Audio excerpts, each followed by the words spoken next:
내면을 건너는 자, 헤르만 헤세의 삶과 문학의 출발. 1877년 독일 남부의 작은 마을 칼부에서 한 소년이 태어난다. 이름은 헤르만 헤세, 개신교 선교사 집안의 아들로 태어난 그는 어려서부터 깊은 종교적 분위기와 동양 사상 속에서 자랐다. 그의 아버지는 인도 선교사 출신이었고 어머니는 인도에서 태어나 동양 문화의 정통한 지식인이었다. 헤세의 유년기는 이처럼 서양과 동양, 신앙과 사유, 경건과 의심이 복잡하게 얽힌 정신의 용광로였다. 그는 어린 시절부터 남다른 감수성과 내면의 깊이를 보였지만 동시에 체제와 권위에 대한 저항심도 강했다. 부모의 기대와 신앙교육, 엄격한 기숙학교 생활 속에서 그는 자주 반항했고 종종 탈출을 감행하기도 했다. 14세 때에는 스스로 삶을 끝내려 한 시도가 있었고 이후 그는 부모에게 보낸 편지에서 이렇게 썼다. 나는 시인이 되기 위해 태어났다. 이 선언은 단순한 사춘기의 객기가 아니었다. 그는 실제로 문학을 통해 자신을 구원하려 했다. 삶이란 무엇인가? 나는 누구인가? 이 세계는 왜 이토록 불완전한가? 그의 문학은 처음부터 철학적 물음과 함께 시작되었다. 그는 교회, 학교, 가정이라는 모든 제도로부터 거리감을 느꼈고 그 거리를 언어로, 이미지로, 이야기로 채워나가기 시작했다. 청년 시절 그는 시계공 견습생으로 일하며 시간을 팔고 마음을 지켰다. 낮에는 일하고 밤에는 책을 읽고 글을 썼다. 괴테와 니체, 노발리스와 장파울, 그리고 동양의 불교 경전과 우파니샤드를 탐독하며 그는 단지 문학을 쓰는 사람이 아닌 자신의 내면을 끝없이 파내는 탐험가가 되어갔다. 문학은 그에게 있어 표현의 도구이자 내면을 치유하는 유일한 길이었다. 그는 신과 인간, 영혼과 세계 사이의 균열 속에서 끊임없이 자신을 추방하고 다시 돌아오는 방랑자의 여정을 택했다. 이러한 정신적 여정은 그의 첫 장편 페터 카멘친트에서도 명확히 드러난다. 이 소설은 자연과 고독, 자아탐구라는 주제를 통해 한 젊은 영혼이 세계와 화해하지 못한 채 자신만의 길을 걷는 모습을 담고 있다. 작품은 출간과 동시에 젊은 세대의 정서를 대변하며 큰 반향을 일으켰다. 페터 카멘친트를 시작으로 헤세는 인간 존재의 고독과 성장, 자아와 세계의 충돌을 본격적으로 탐구하게 된다. 문학은 단순한 서사가 아니라 정신적 형상의 표현이며 작가는 내면의 혼란과 세계의 소음을 조화시키는 중재자였다. 그는 말한다. 예술은 내면의 진동을 외부의 질서로 전환하는 일이다. 그의 문장은 단순하지만 문장 너머의 의미는 언제나 복합적이었다. 성장, 사랑, 좌절, 죽음 같은 보편적인 테마를 통해 그는 개인의 내면의 깊숙이 침잠에 들어갔다. 그리고 그 내면에서 건져 올린 진실들을 시와 소설, 에세이의 형식으로 끊임없이 외부와 공유하려 했다. 이처럼 헤세의 초기는 정신의 방황기이자 동시에 문학적 자아가 형성되어가는 시기였다. 그는 자신을 이해하기 위해 글을 썼고 그 글을 통해 세상을 이해하고자 했다. 그의 모든 글은 일기이며 동시에 예언이었다.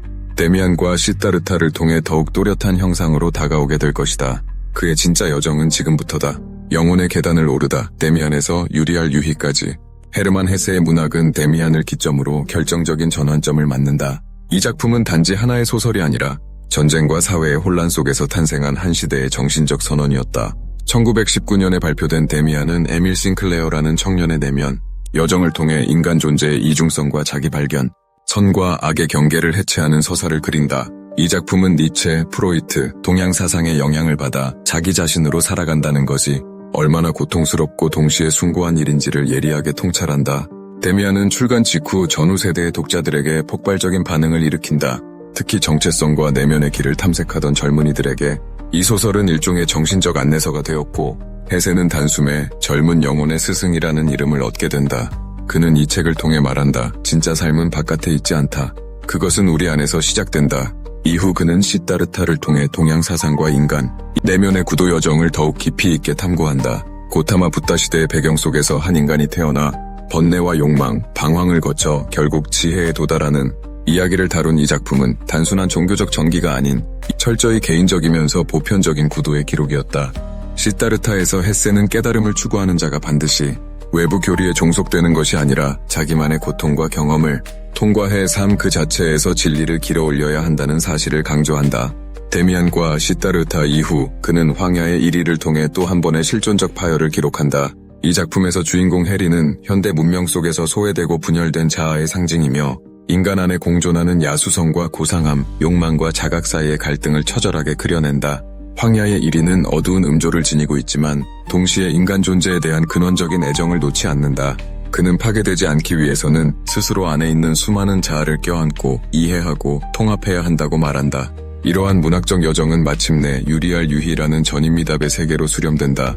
이 작품은 지적 엘리트 공동체 카스탈리엔을 배경으로 한 유토피아적 이상과 예술, 철학, 영성의 융합 실험이다. 그러나 해세는 이 유희 속에서도 현실과의 단절이라는 문제의식을 놓지 않는다. 유리알 유희는 단지 미학적 이상향에 머물지 않고 인간이 추구해야 할 진리는 결국 다시 삶과 현실 안으로 되돌아와야 한다는 메시지를 담고 있다. 해세의 문학은 한결같이 내면을 향한다. 그는 인간 내면의 갈등, 불안, 분열, 그리고 회복과 화해의 가능성을 이야기한다. 그의 작품 속 주인공들은 언제나 길 위에 있는 자들이며 그 길은 타인을 향한 것이 아니라 자신에게로 되돌아가는 길이다. 그는 문학을 통해 말한다. 너 자신이 되어라. 그것은 너의 가장 어려운 과제이자 유일한 운명이다.